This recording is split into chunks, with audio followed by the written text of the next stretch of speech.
Please welcome to the show, Christian Guzman. Welcome, Christian. Thank you so much. At what point did you have the realization that this could be bigger than just you filming your workout? I started offering coaching when I was in college. When I saw that, the first month that I made money, I didn't believe it. Revenue was going up and my clientele was going up. My grades were going down big time.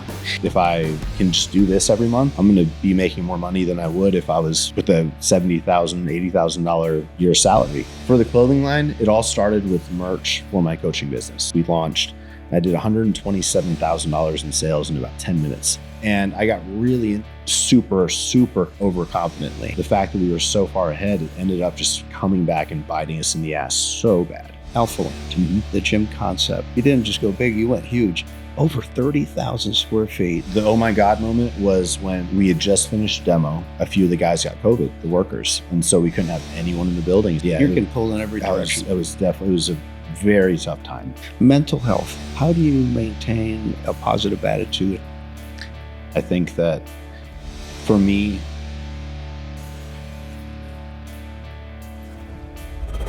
welcome to the Labrada Show. Brought to you by Lean Body, the #1 protein shake in gyms across America.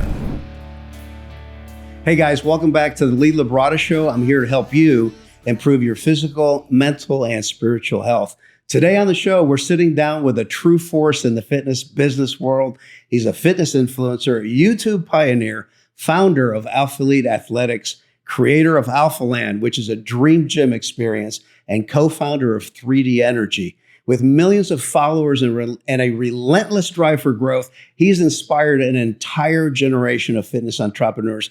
Please welcome to the show, Christian Guzman. Welcome, Christian. Thank you so much. Good. Wow. Good. That's crazy. What an intro. It's great. It's great to have you here. Now, you were here at our other location several years ago, and you were just, I want to say, just getting started out. You've had an amazing journey. We just took a look at your IG video, a tour of your incredible facility, Alphaland. And wow, it's just very, very commendable. Thank you. I think since I last saw you, that's definitely been the biggest journey and biggest task of my life was committing to that place, getting it built, and just getting that for the first time where it feels like in a spot where now it can actually like run and operate, make some money and not just be a drain to my life. So that's been like a 5-year process, really. 18 acres. Yeah, 18 and a half acres. Wow. And it's got the first building is 70,000 square foot. The second one is 12,000. Third one's 2,000. We have another one that's 10,000. That's kind of idle right now on the property. So that's incredible. Lots of property tax. Oh man, I'm telling you. Lots of room to expand too. Lots of room to expand. And a lot of happy members. Yeah. But let's go back to your roots. Let's go back to your beginning. What lit the fire in you to start your fitness journey? So for me, pretty simple. I was very quiet in middle school. And when I went into high school that first year, a buddy of mine that I was in a rock band with started training at this strength and agility 3 times a week after school place. And he had abs, he had definition in his arms, and the girls just gave him more attention. So I was like, can I join? I want to join with you. And I started doing that strength training. And quickly within like 2 years, like by my sophomore year of high school, I had been introduced to simplyshredded.com and all the original YouTubers, Steve Cook, and sort of like the not just the sports stuff, but more so the physique, the bodybuilding, that kind of world is when I really got introduced to it. So just fell in love with that. And I started putting muscle on, started, liking the confidence gain that I would experience. And that's kind of how everything just got started. And then when I went into college, I went to TCU my first year in Fort Worth, and I really just didn't feel like I fit in that well. I wasn't in a fraternity. I wasn't in any sports. And so I think at that school, only 10% of students aren't involved in one of those two. Wow. And so I felt like I was encouraged by the guys I was following online to just pick up a camera and start filming.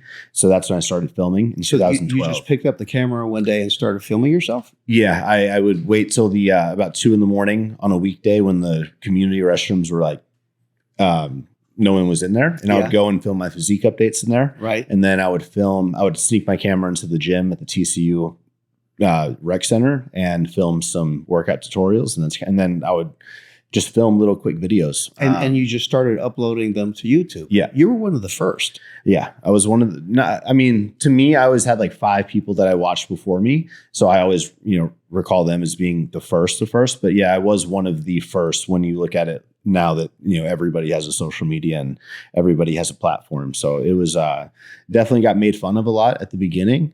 And you just let that roll off your back. Yeah, I let it roll. I was very lucky in the fact that I remember my first few videos getting a few hundred views, and even, a few of them reaching like 1,000, 1,500 views. And so those views in the comments are really enough for me to just like, hey, forget what these people are saying. It's like, I'm just going to keep doing my thing. And that slowly just kept growing. And now I've been on YouTube for 13 years, which is why I'm 32.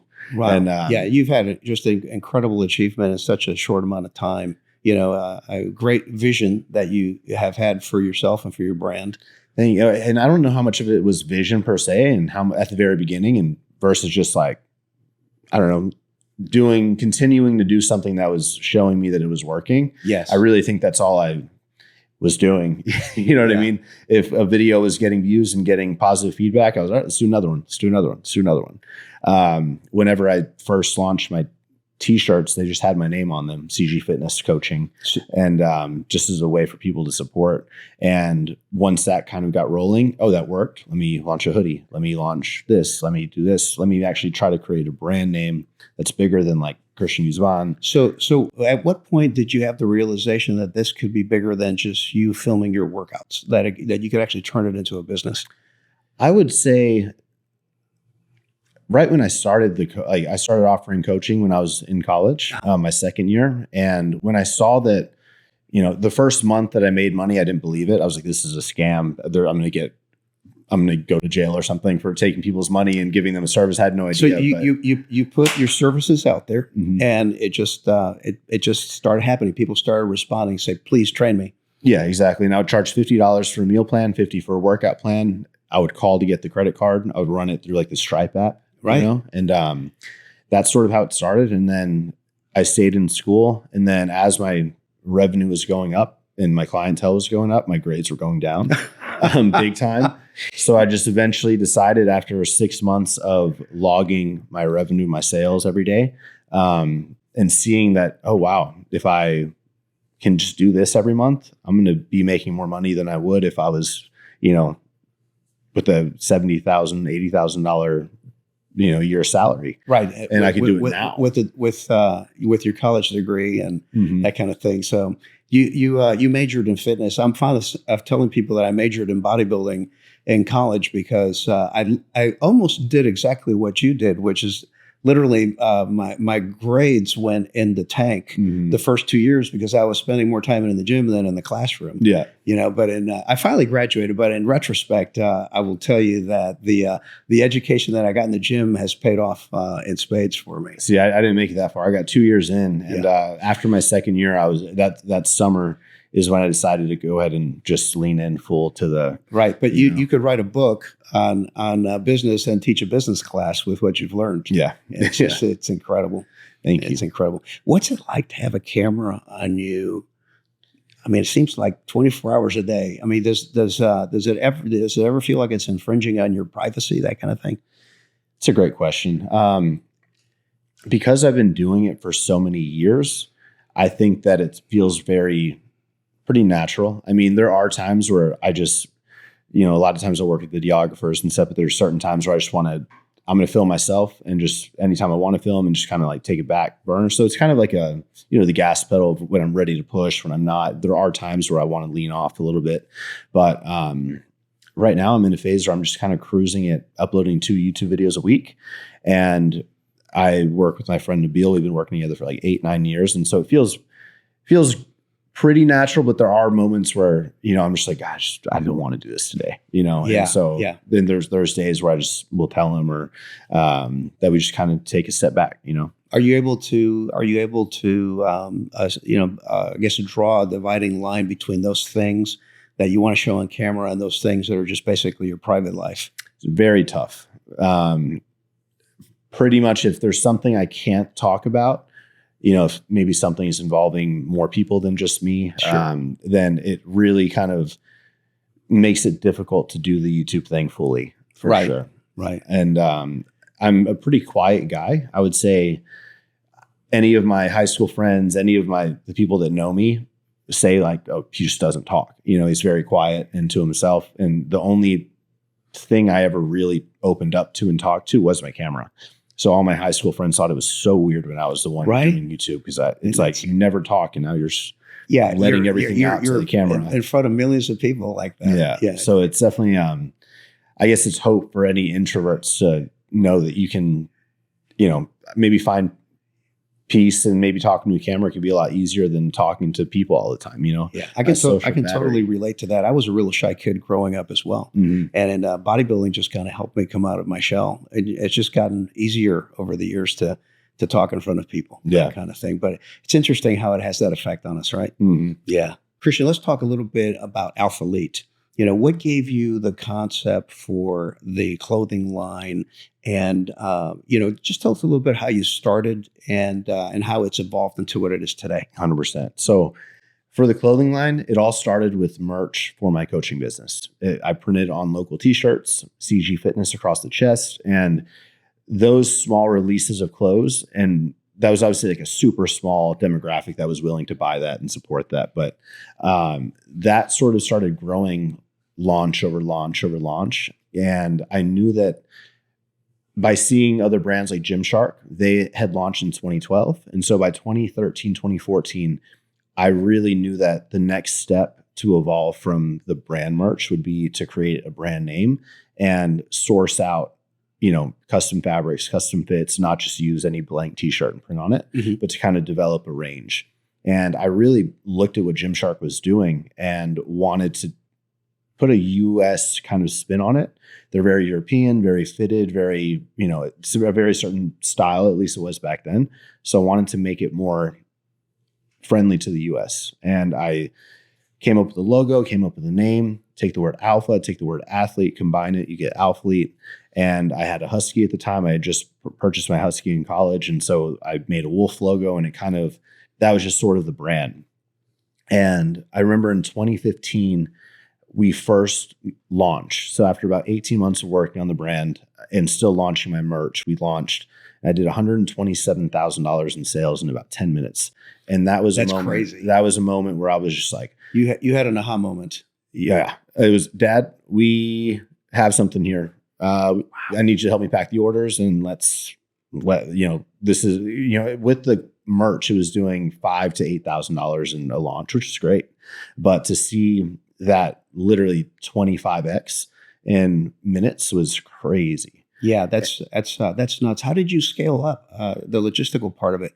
In other words, picking and packing and trying to get that many orders out in a timely manner. Called more and more friends and asked if they had friends, and we came and we just sent a lot of incorrect orders out, and we just learned slowly over the last 10 years. I mean, I really think the first 3-4 years of Alphalete, looking back now, I'm shocked at how well it did with how it had no infrastructure, and it's crazy that those were much simpler times, but it worked, and I think that should be almost hope for anybody who's starting out. It's like, you don't need to have all the, I's dotted and all the technical things in place. You can start out of your home. You can start out of your home. I started out of my parents' home, actually. Wow. Yeah.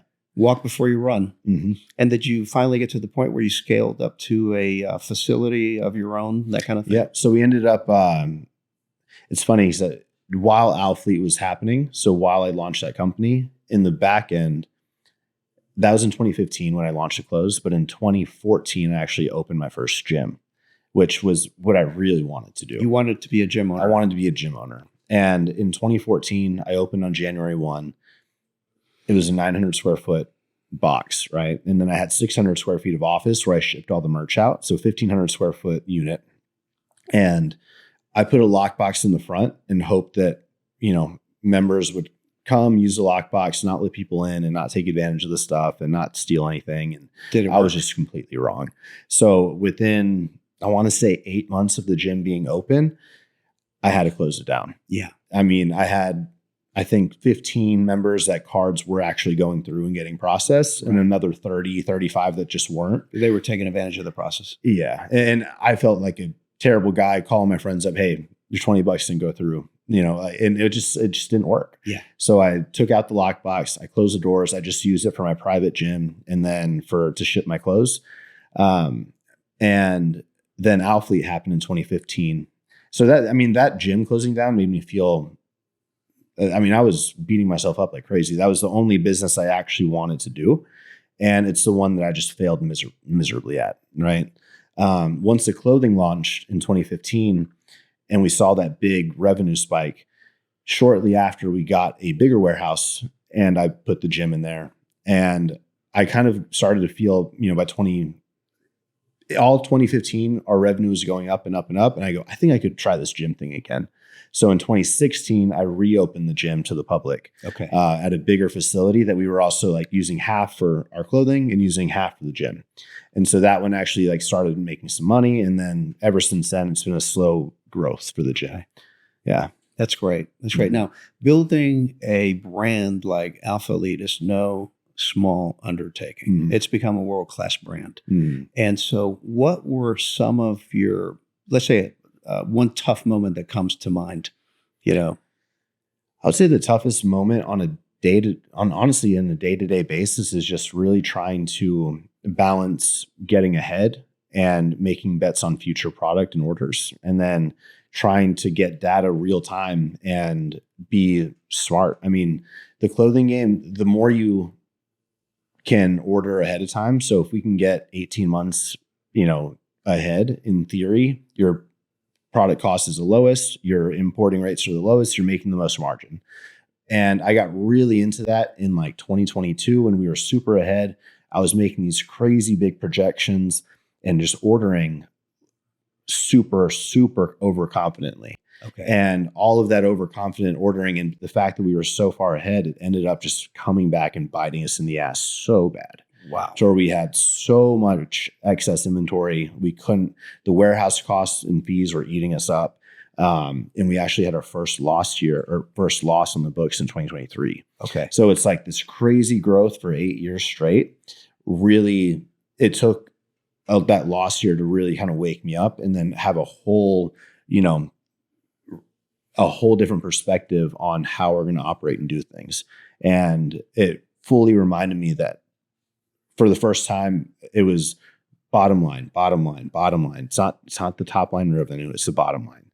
And that was a huge, and still has been, the biggest lesson I think for me ever. That's a great lesson. Yeah. We climbed up to the $100+ million in revenue, and profits looked healthy. They were healthy that year. But what didn't show on the books, and I had to sadly learn from experience, was all the ordering when you're doing that much and you're kind of really investing back in. If something happens in the next year where, you don't have that hot item or something kind of dies down on the hype, that can really put you in a bad spot. And so that's kind of exactly what happened. That's one of those things that I have observed about the clothing industry is that you constantly have to be looking into the crystal ball to determine what you think your consumer is going to want to wear. Yeah. And you have to place bets. Yeah. And if it doesn't work, you can be left holding a lot of inventory that you have to fire sale. Yeah. And what was happening is we were doing our fire sales. Black Friday, we had our birthday sale, and we still had tens of thousands of some pieces, right? So in certain styles. How'd you get out of that pickle? We had to burn the inventory. And that's what caused the loss on the books. Literally had to fire sale. Literally had to burn it. Yeah. Yeah.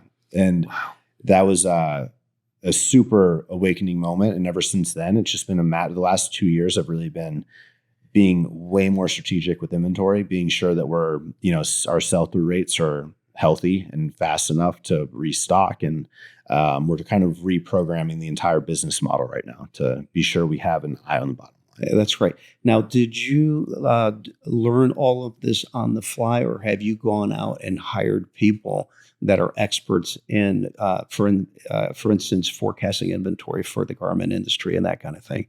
Definitely learned it all myself. Sadly, I've tried to make hires along, and we have a good staff right now. But I mean, up until last year, I would say it was a lot of trial and error with hires for sure. And the bigger you get, the more challenging it gets. Yeah, the bigger the payroll, the bigger headcount we had. It wasn't even payroll spend. It was just the larger amount of physical people under the umbrella just caused the most distraction from doing what we needed to do. And so it's been just a huge, I think we had 150 at our highest that pay like staff. Yeah, it's a big staff. It's a huge staff. And then it just felt like but all the high ups time was just getting diluted so much. And so it's just been a very, very, that's definitely the hardest part, is the people part. The people part is that part that's important. And obviously, speaking of people, you're always very transparent with all of the content that you put out there. You really let people see who you are, and that transparency, I would imagine, has really contributed to the success of your brand. Mm-hmm. Yeah, it has. And even being super open with, I try to just be as open as I can with not just the clothing, but with the gym, with the energy drink. Each business has its own path and its own struggles and its own, potential, I guess, even. Mm-hmm. And so I just try to kind of share what I'm learning real time. And sometimes it kind of feels like maybe I shouldn't be painting the company in this light, but I feel that's what's always kind of come back to give me what I have now. And so why not? Do you find that people reach out to you in those times that you're being transparent, you're facing an issue, and they say, hey, have you thought of doing this? Or, I'm an expert in this and I can help you with that. I really haven't gotten that much help with the clothing. I will say, like with the energy drink, that's way different. And now we can talk about that later, but with the clothing, I feel it's really almost been kind of unknown territory, much of it. Yeah. An online social media based, company with launches instead of consistent inventory. It just, I haven't had many people, honestly. Yeah. It's been tough. I admire what you're doing, with the inventory part of that clothing business is something that I've always thought would be challenging. I've had experience in my own businesses ordering inventory, but we're able to keep the inventory tight, and the ordering times are shorter.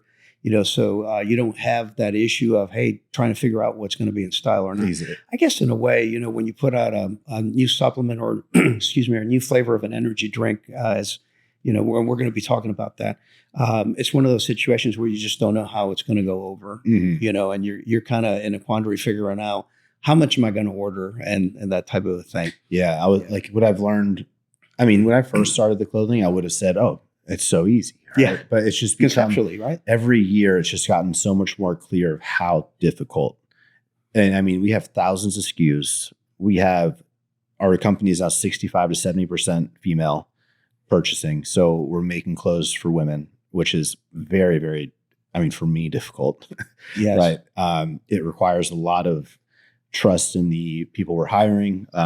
We can only ask so many questions on like the fit and things like that. And it's with all that we do, double extra small to triple XL. So there's different SKUs and different percentages for every size. We ship to the UK, to Canada, and to US. We have warehouses. So we have to send, let's say 60% we're going to keep here. We're going to ship 22% over here. We're going to ship 18% over here. And then you have all the size. So it's just, it really is a lot of moving parts.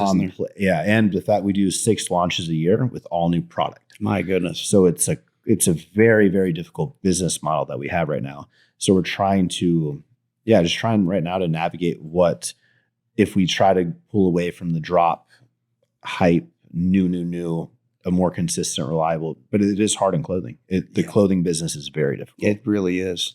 Let's talk a little bit about Alphaland and the gym concept.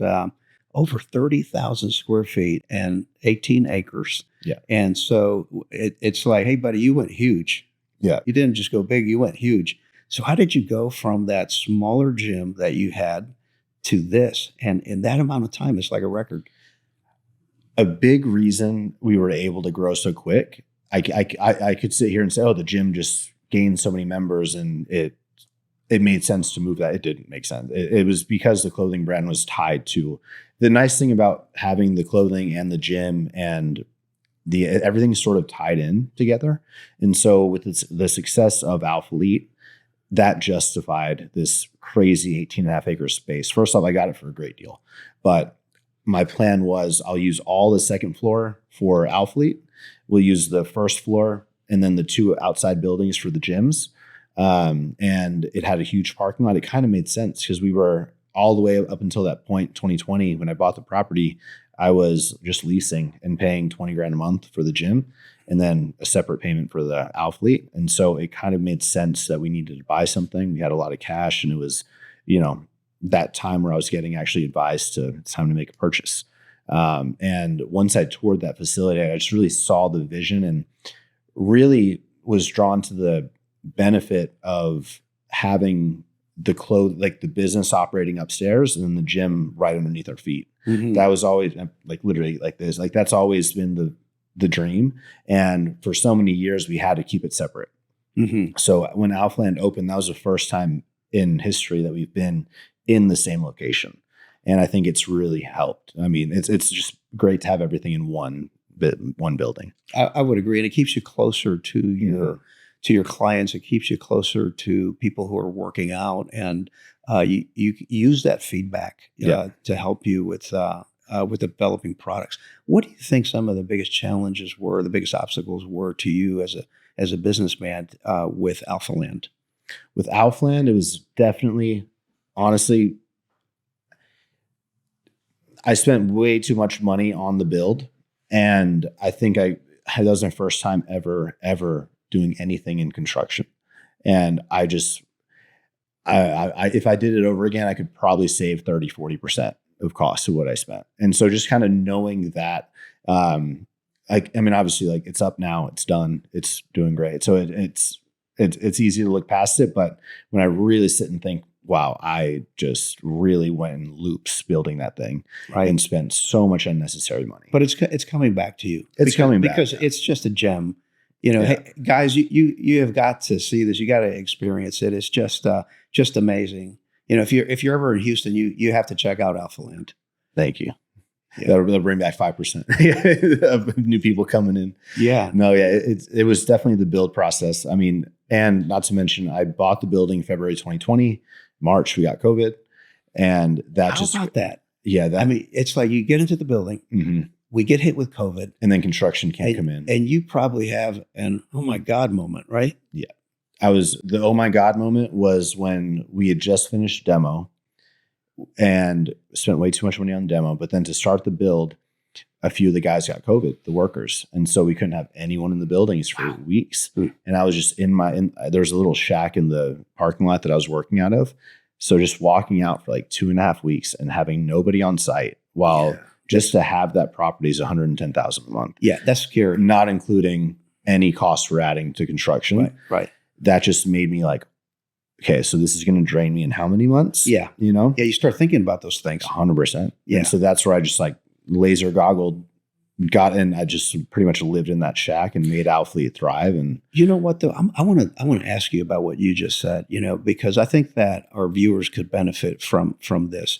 When you're faced with a overwhelming situation where you're up against the odds, you have a choice. Mm-hmm. You can shrivel up and start worrying, and anxiety will take over and you'll lock up and you won't be able to make good decisions, or you can laser focus, as you said, and just start putting one foot in front of the next. Yep. And I literally camped out for about 18 months and just a lot of to save costs, a lot of the architect and all of the design team I use were in Lebanon. And they're 8 hours ahead. So I would wake up, get to the office really early, really, really early, 2:30 in the morning, do all those calls. And then around 9 o'clock, start the Alphalete work. And it was just a super, super wild time. I don't think I could relive if I had to, but I'm happy I did what I needed to do. At what point did you turn the corner, or at what point did you know, okay, we're going to be okay? I mean, when I knew that we would open by January 1, 2022, I thought everything would be, I was like, all right, that's going to be great. But then once opening, it's almost so much of my attention in that 2021 year went to Alphaland that then I had to pick up the slack for Alphalete. My gosh. So it was just, yeah. You're getting pulled in every direction. It was a very tough time. Yeah. All with staff but really our payroll was super high, but I only had one executive assistant on site working with me. Mm-hmm. And so everything, because that was totally separate from the business. We still had the gym. We still had our clothing brand in the warehouse. And so I was just consumed by, I have to get this building open. So each business was just kind of like, fend for yourself.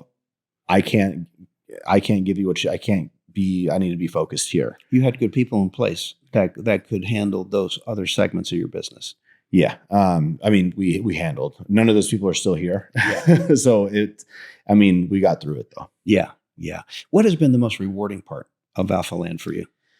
The most rewarding part now is being able to pull up on a Saturday, let's say, and have the parking lot near full, see everybody just enjoying the facility, see that it's finally, in the green, and see that, wow, now that all those like crazy scary years are done, I guess for the rest of my life, I'll be able to kind of see and enjoy the benefit and just see everybody enjoying it and just maintain it and do some upgrades here and there and just be sure that it's like that hard work. And that's the beauty of the gym business versus the clothing. The clothing is a constant fight where it feels like the gym was a really heavy fight at the beginning, but now I'm able to kind of sit back and enjoy it and know it's going to be there forever. Do you feel like you're in your element in the gym? Is that your favorite part? Oh yeah. Yeah. I mean, it's my dream gym, and just seeing so many people enjoy it and getting to see that so many people work out there and have no idea who I am. And I love that. Is that right? Oh yeah. I would think you'd be getting pulled in every which way. I mean, yes and no. I think it's, I don't know, but I do know just a ton of members are hearing about it from, friends and stuff like that and training there and loving it. And when they find out I am the owner, they just like have the most amazing words to say about the facility. And so that's definitely the most rewarding part there. That's an amazing, gratifying thing to hear that feedback. Mm-hmm. Let me ask you something about your fitness. You've competed before, right? Mm-hmm. Okay. And I think that you started that summer shred based on a 90-day transformation that you did yourself. Correct. Yeah. So I started a series on YouTube called Summer Shredding where I would get shredded for a show. And then I did an online challenge where people could, take a picture of a newspaper, do the 90 days with me. I would film a video every other day for YouTube, and you do your diet, I'll do my diet, and we'll pick some winners at the end. That eventually led to renting out the Stafford Center for our first bodybuilding show, where we would have a transformation class as well as, the other divisions. And now we have 4 to 5 shows a year, and we give out like $120,000 at the championship. Wow. And it's, you have a lot of competitors come out. Yeah, we do. That's probably I would say tied with the gym as far as like rewarding, but the transformation class is definitely the most unique element to summer shredding because we have different categories. So category 1 would be, okay, up 50 pounds or less, 50 pounds to 125, 125 to 200, 200 plus. And each one has different years that the story can, let's say we have one class called the comeback class. That's anything that's happened within the last 10 years. If it's the up to 150, it's been, let's say, the last 3 years. And so people really dive into what sparked this transformation, what happened in your life that made you want to change. And we get to see their stories on the big screen up top. And that's definitely the most rewarding class, I would say. So where will somebody find information on the summer shredding if they want to enter? Summershredding.com. Summershredding.com. And you have one coming up in September? We have, September 12th. We have our final qualifying show for the year. Mm-hmm. So top 5 of every class qualify for the championship. And the championship's actually the 14th or the 13th. So the following day at that. Christian, you got a lot of irons in the fire. Yeah. Yeah. Man, how do you find balance in your life? I mean, how do you find that balance? I think that all of my 20s, there was no balance, and I wouldn't take any of it back. I'm happy that I planted all the seeds I did. If anything, I planted too many seeds. I had a few ventures that I tried to plant and I thought I could handle, and I had to end up cutting ties and just like saying this is too much. But apart from those things, I really am grateful for that version of me that was just like, I'm going to do everything. If I can make it better, if I can put a twist on something and make it better, I'm going to do it. And now I feel for the first time over the last year, 2 years, my 30s, like I've gotten married. We're trying to have our kids now. I'm really trying to kind of take that step back a little bit and just make everything more efficient now. It seems like I was just caught up in the fire through my 20s. And now that everything's planted, I'm hiring the better management, hiring the people with actual experience, and really zooming out a bit and just making more decisions and not getting caught up in the weeds as much.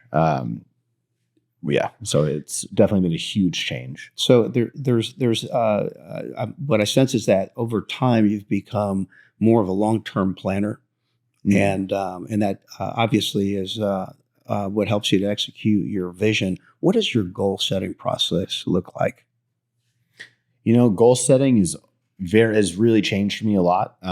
Just a few years ago, I made a video where right when I turned 30. So when I turned 30, I committed to 10 goals over the next 10 years. Right? Wow. Yeah. So a 10-year plan. A 10-year I plan. love that. A 10-year plan. Who does that anymore? But what's crazy is already at year 2, so many of those goals have changed.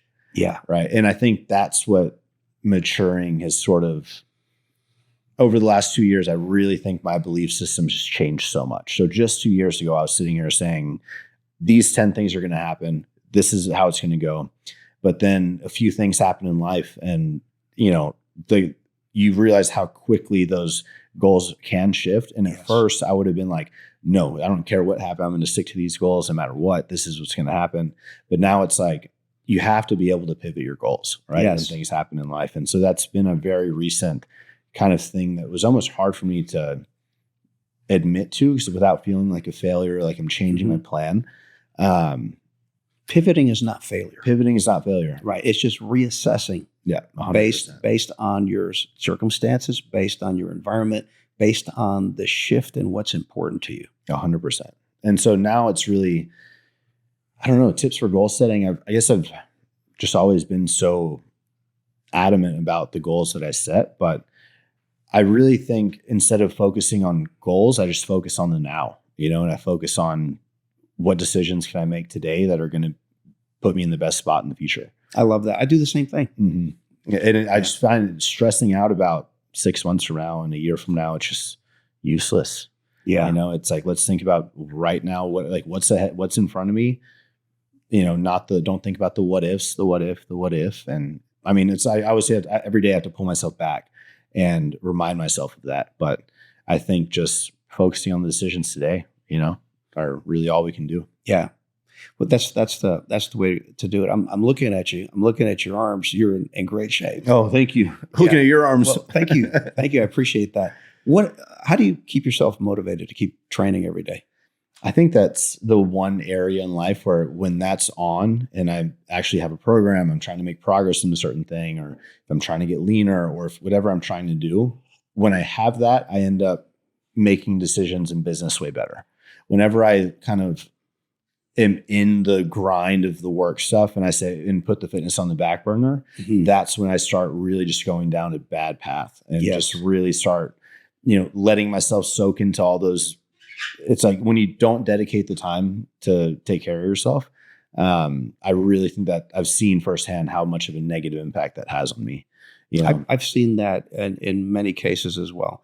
And if you don't make time to take care of yourself, how can you take care of others? Yeah. And how can you take care of your own business? Mm-hmm. And I think physiologically it sets you up, for maximum performance when you're training and eating correctly on a regular basis. 100%. And this is my first time also where I haven't just bulked and cut. I'm actually trying to hold on to a level body weight. And you're the image of your brand now. Yeah. Yeah. And so it's really just, it's my first year not, going up and down and gaining 40, 50 pounds and losing it and doing all that. So I'm just trying to find that balance, Mental health. So important. How do you maintain a positive attitude? How do you maintain a positive mindset? I mean, I think how we approach every day is a choice. And I think that for me, just having my YouTube channel is definitely the easiest way for me to vent out my thoughts and to vent out things I'm going through. And I feel like once I let it out, then I can kind of move on. And maybe that's just because I've been doing it for 13 years and that's the only way I know. But I know that when I let it out, I can move on. It's therapeutic in a sense. It's very therapy. It's like the only therapy that I know how to do. So for me, that's what I do. And that's it. I mean, I think that it's pretty normal and easy to get in your head and not always have a positive outlook and start thinking about the what ifs. But every time I do that, I just try to catch myself every day and reel myself back into real time. Because anytime I'm getting stressed out, it's because I'm thinking about something too far ahead. You know what I mean? And so it's really trying to just got to reel it back in. Try to reel it back in and catch it as quick as possible. And that's how you kind of stay happy. Christian, so we were talking earlier, and we were talking about the fact that you and your lovely wife, Heidi, are starting a family. Yes, we're trying. So what are your family plans? We got married last year in March. And so we've been trying for kids a little bit before then. And honestly, we'd love to have 3-4 kids, but we have kind of encountered some issues, both on my end, both on her end. And so really working through, and it's something we're actually open about on YouTube, but our fertility journey has been, definitely had its challenges. So just trying to, again, I would say that that's the area of life that's really testing the reel myself back in, because it's easy to just kind of start living in that negative space of what if, but we're currently doing IVF after me rebuilding my sperm, my sperm. It was at 0. And I found that out after my competition season in 2023. And so that was a huge awakening, and a big reality check of shit, we're trying for kids and I have 0 active sperm. Mm-hmm. And so that was just a massive, and thank God I finally checked, because we were just trying and nothing was working. So I got checked, there was 0. And so I completely sort of made a shift on my health goals to make that number 1 priority. And luckily found a great doctor here in Houston, Dr. Lipschultz, and he, over the course of 7 months, got everything back up and running with a great protocol. And then after that's finally back up and running and trying for a few months, we just weren't seeing anything. And so we went to go get Heidi checked again. And it turns out she has low ovarian reserve, very, very few eggs getting produced. And so now we just finished our 2nd round of IVF. And so we're just planning to continue that until we can make one happen. So not even thinking about 3, thinking about 1. Congratulations. I'm sure God will bless you with one soon. Thank you. I went through something similar myself. I mean, let's roll the tape back about 33 years. But after I was done competing, I found myself in a situation similar to yours with the sperm count being so low. Oh, wow. That the urologist flat out told me that you're not gonna have any kids. You're not going to be able to have kids. I had that same comment. And I looked at him. You know what I said? I looked at him. I go, all it takes is 1. Mm-hmm. And lo and behold, it took us a while, it happened. And today we have 3 boys. Wow. So you just have to keep the faith, stay positive, stay relaxed. And see, when the first doctor I went to said that exact same thing, he goes, Christian, you're not going to have kids. That was just such a it's shocking, right? Yeah, shocking. Yeah, but they'll tell you that even if the count is low. Yeah. But again, it only takes 1. Yeah. Yeah. Wow. Yeah. Well, there's hope. So that's right. That's right. It's all good. What advice do you have for young entrepreneurs, up and comers? I think my biggest advice for young entrepreneurs is just stop waiting, stop overthinking, and again, reel yourself back into the now and think about what can you do today to take some steps forward. A lot of times you need an artist just needs a pen and paper to get going, mm-hmm. or You need very little to actually get moving. And I think people just tend to overcomplicate every step of the business, every single business. I agree. Every idea. I agree. You know? I think people tend to overthink things, and it's almost what they call paralysis by analysis. Oh yeah. And a lot of times you're better off just starting with good than waiting for perfect. Because you can always make modifications along the way. 100%. Yeah. If you could go back and talk to 18-year-old Christian, what would you tell him? Put money away for your taxes.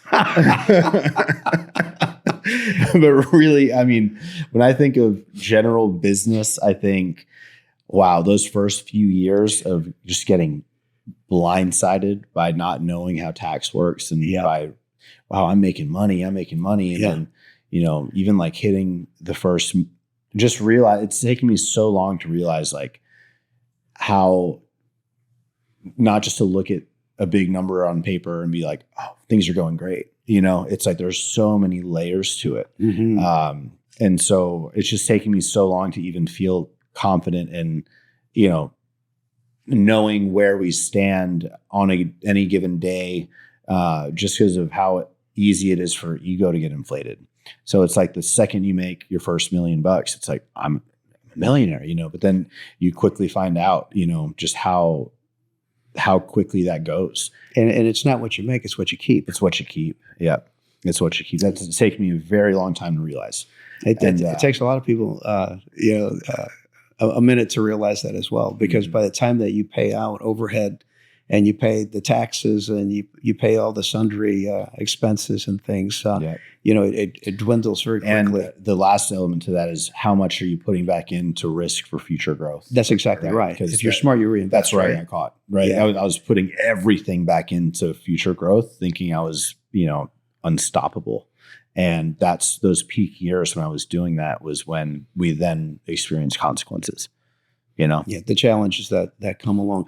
I want to talk a little bit about 3D, your energy drink. So tell us a little bit about that. So 3D started in 2016, actually. I was a huge fan of the White Monster. I was sort of the White Monster guy, so people would bring me cases of it at any event. And my only issue with it is after drinking one, my stomach just feels bloated, and I just don't like how I feel in my stomach. I thought the flavor was good, and I wanted to find a way to ideally make an energy drink with less carbonation that didn't make the stomach hurt, that tasted more like juice with a little more caffeine. Monster's at 160. I wanted 200. Okay. But the issue was I couldn't find a way to ship a 12-pack of cans for any type of affordable rate online. It's expensive. And so the original idea was, that was a dream, but if that can't happen, let me try to make energy shots, like the 5-hour energy shots, and put them in like a 12-pack case and have a nice box and all that.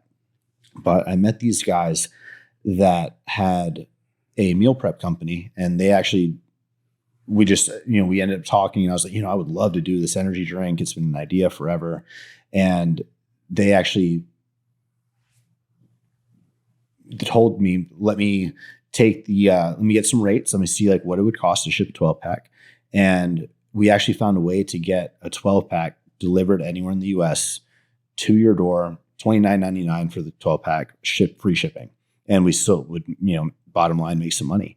And so we decided to partner up. We made a product originally called Up Energy and quickly rebranded to 3D after getting sued. So that was a big lesson. But yeah, 3D in 2017 was originally like kind of spreading pretty well. Long story short, after a few years, those business partners and myself ended up just not working out. We don't have to talk, but they essentially started working with, creating other brands and kind of competing brands. And then 3D just got put on the back burner. So I recently, last year, finally got 100% equity of the company back. Good for you. And with that, was left with about 1.1 million cans of inventory of the old 3D and had a choice to make. And the choice was, do I, after 5 years of this brand kind of getting dragged through, all the distributors, they don't know what's happening. Everyone kind of sees 3D as what happened to it. No one knows what happened to it. No one knows about the issues with my partners and stuff. So I was left with, do I just liquidate and take home a few $100,000? Or do I try to find new partners, try to sell this inventory, try to make a new product and get it back up and running, and try to go and resolve or restart all the relationships with distributors, with retailers, anyone that carried us originally? And I chose the harder path, and I'm very grateful we did. So now I'm partnered up with Dom and Chris Bumstead from Raw, and with their operational power behind 3D and me sort of just being transparent about the story of it on my YouTube channel, it's been a huge success. We just relaunched a few months ago. And so it's just been a really quick, it's a breath of success. So we're about to hit HEB on August 18th, every single one. We're in all vitamin shop, and it's quickly expanding. Walmart's coming up. So we're kind of quickly getting in all of these. So That feels great. good. Yeah. Congratulations. Thank you. And so where can they get it now? Right now, Vitamin Shop, HEB by August 18th. And coming up, Vitamin Walmart. Shop online is the best way at $19.99 a case. Wow. So our concept was, Great price. with the energy drink space, we saw that, the brand NOS and Venom. Uh-huh. So those two brands Yes. are the only ones under $2. And it looks like acid, right? What you're drinking. And they just taste like crap. So we wanted to come up with a product in that same price range with no artificial colors, that was smooth on the stomach, that, looks premium. And that's sort of the idea, is have a $2 drink that can disrupt that space, and we still have margin to do it. So I think it's a great strategy. thank you. Yeah, and I wish you much success in that one. That it looks like a very exciting opportunity for I'm you. excited for that. It's a simpler business model. Yes. Yes. for sure. Yeah, simple is strong. Mhm. Yeah, keep it simple. You have had such an impact on so many millions of people. It's so inspiring hearing your story, and I've learned a lot today. Thank you. About your story, your struggles, your successes. Where can people find you online? I would say YouTube, number one, just Christian Guzman. There's actually two YouTube channels. There's one with 1 million subscribers and one with 100,000. Subscribe to the one with 100,000. That's where I'm uploading now. Okay. And then just on Instagram. That's it. That's great. Well, Christian, thank you so much for being here with us today. It's just, it's been inspiring. The viewers are just going to love hearing your story. Thank you, Lee. I appreciate it. Thank you. That was good. All right, guys, help us to grow the Lee Labrada Show by sharing this podcast with just one other person. Would you do it now? And be sure to hit the subscribe button. Leave your comments and feedback below. And also, you'll find the Lee Labrada Show on Spotify. Perfect if you're listening in your car. All right, you guys, stay motivated, get up, look up. God bless you. The Lee Labrada Show. Thunder from a distant shore. Voices in my head imprison me. Wanna hold me down, but I want more.